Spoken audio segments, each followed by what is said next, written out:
pero muchos viajan a San José, entonces pues tomamos ventaja de esa parte. Yo diría que la combinación del espacio más la disponibilidad de personal, pues eso nos hizo colocarnos allá. Sin embargo, estábamos en medio de un cañal y en medio de cafetales. Entonces, como les conté al inicio, pues la disponibilidad de energía eléctrica de calidad no era buena. Teníamos muchos cortes, no había fibra óptica en aquel momento, es más, habían 10 líneas de teléfono nada más con cobre, así que tuvimos problemas muchos al inicio, pero bueno, se han ido solventando a través del tiempo.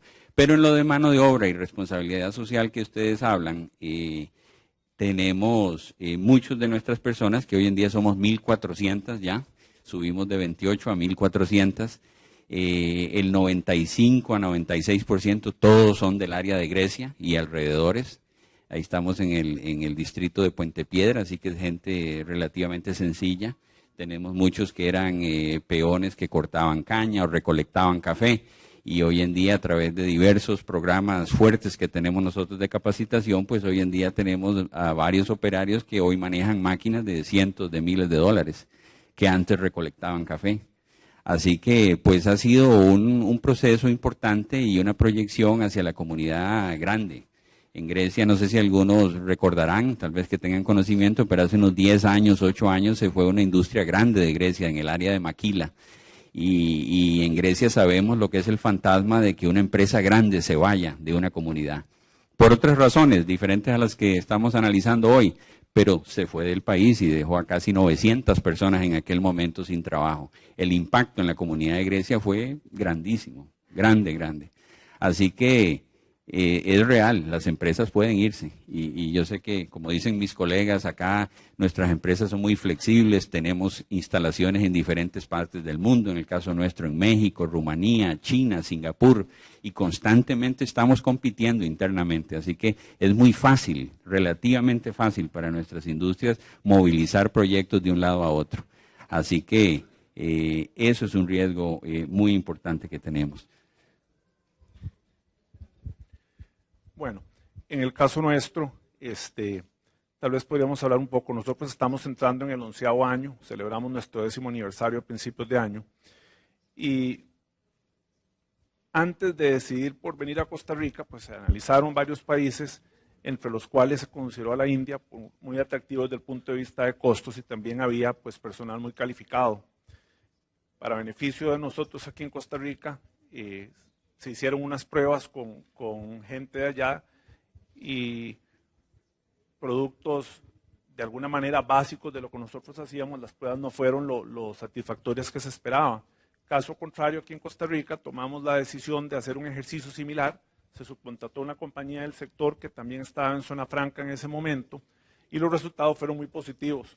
Un año después de eso fue que la compañía entonces tomó la decisión de directamente ellos hacer ya una inversión aquí, a sabiendas pues que las cosas eran positivas. Sin embargo, pues igual nos ha pasado. O sea, la gente, como les dije anteriormente, tiene una habilidad innata de aprender y todo, pero mucho de la tecnología y las cosas que nosotros hacemos en Costa Rica no existía en el mercado, ni los ingenieros, ni los técnicos, ni la gente con el conocimiento que nosotros requeríamos. Entonces ha habido que hacer un esfuerzo muy significativo de preparar gente para que puedan trabajar o apoyar a la empresa en la transferencia de tecnologías. En el caso nuestro, nuestra casa matriz está en Nueva York para acá. Ese ha sido un trabajo muy fuerte. Nosotros mandamos ingenieros o técnicos para allá, gente de allá viene acá, y ese ha sido un proceso pues largo, pero que ha resultado muy buenos frutos. O sea, nosotros hoy en día hemos podido transferir tecnologías que la compañía yo creo que ni pensó que iba a poder transferir a Costa Rica, gracias a que hemos podido ir introduciendo la capacitación, y la gente ha podido ir aceptándola pues de manera muy satisfactoria. Hoy en día hemos estado muy satisfechos, sentimos que las cosas iban por muy buen rumbo, y desde ese punto de vista pues estábamos sencillamente pensando en qué otras cosas seguir trayendo y todo, porque sentíamos que con las reglas que teníamos éramos competitivos y las cosas iban muy bien. Yo no sé si con la situación que estamos enfrentando en este momento, donde nos vemos con la duda de qué va a pasar o no, si iremos a ser igualmente competitivos o no, ya no desde un punto de vista de capacidad de la gente que sabemos que está, falta mejorar la demanda, sino de que nuevamente reglas del juego, o sea, van a estar las reglas del juego dadas o no, para que podamos seguir entonces pensando en que sí, somos competitivos, si nos cambian las reglas del juego seremos o no, y tendremos que ver si podemos seguir desarrollándonos en ese sentido.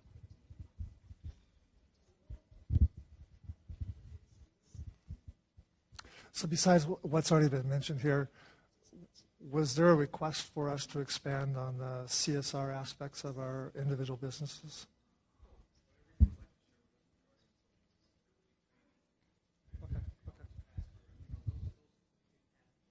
Okay. So I think I'll divide this up into external and internal. From an internal perspective, like I said before, Intel's on a 2-year technological development cycle.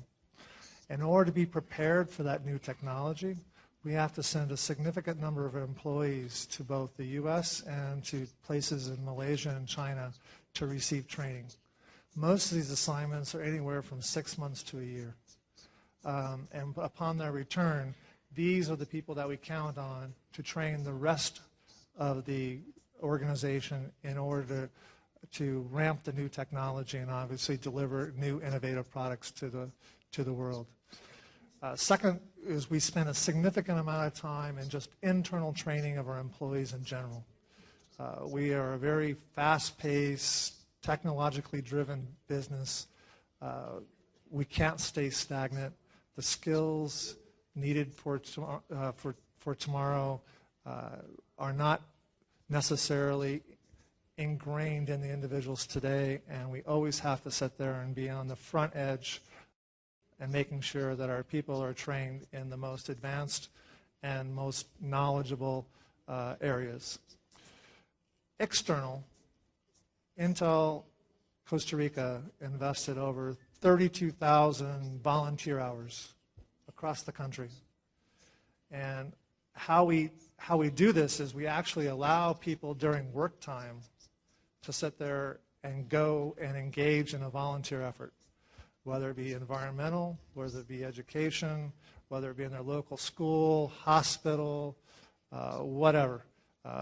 Many different functions in which we participate. But the key thing is that we actually allow our employees to take time off during their normal work hours to sit there and go engage in the communities in which they work and the communities in which we're located.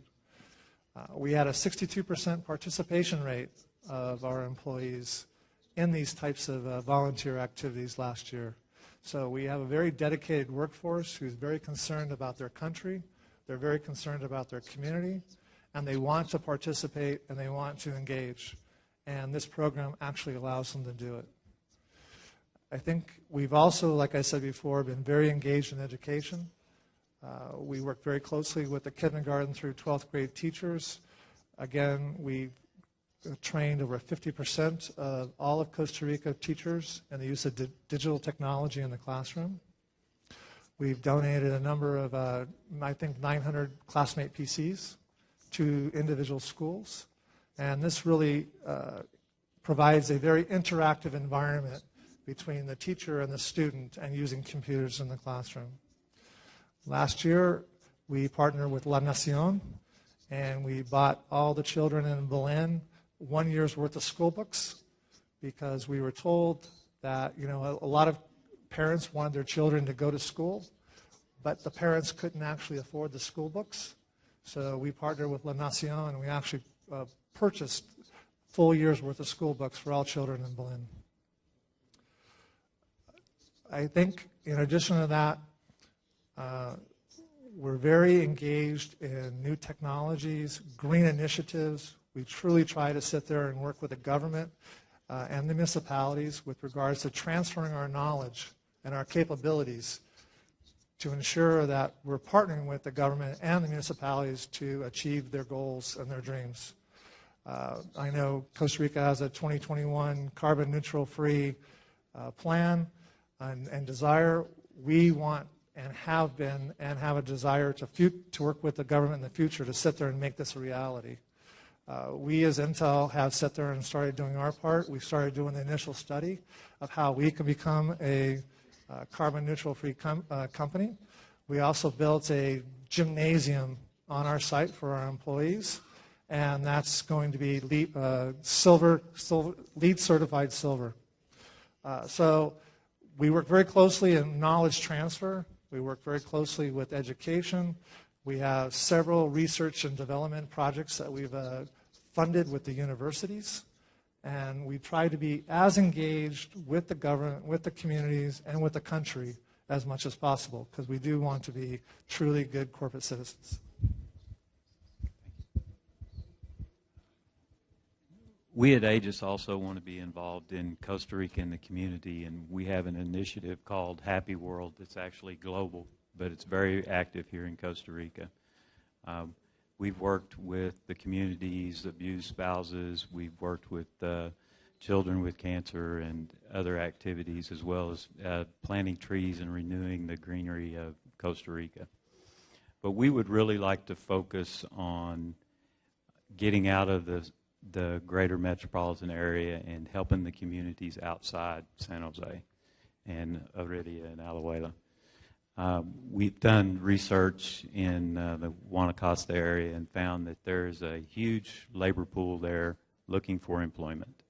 ISE and RAXA will have applications for 1 or 2 positions and have 800 resumes the next day.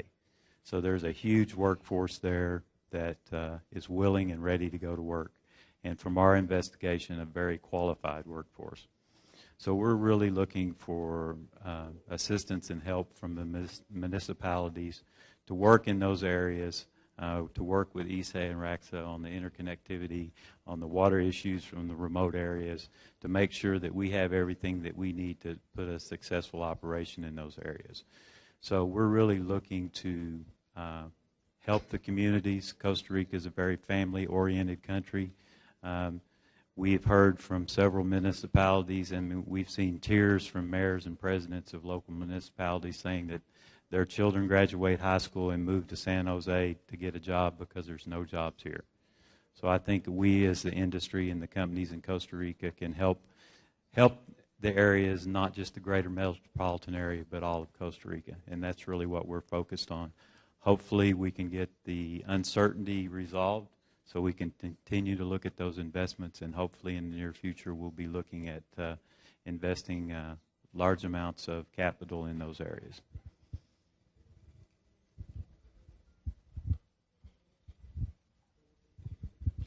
Bueno, muchísimas gracias nuevamente, señores. Realmente es un gusto compartir con ustedes. Lastimosamente se nos acaba el tiempo, más bien ya nos pasamos unos minutitos, pero quiero agradecerles a los 4 por su presencia aquí hoy y sus valiosísimos comentarios. Muchas gracias.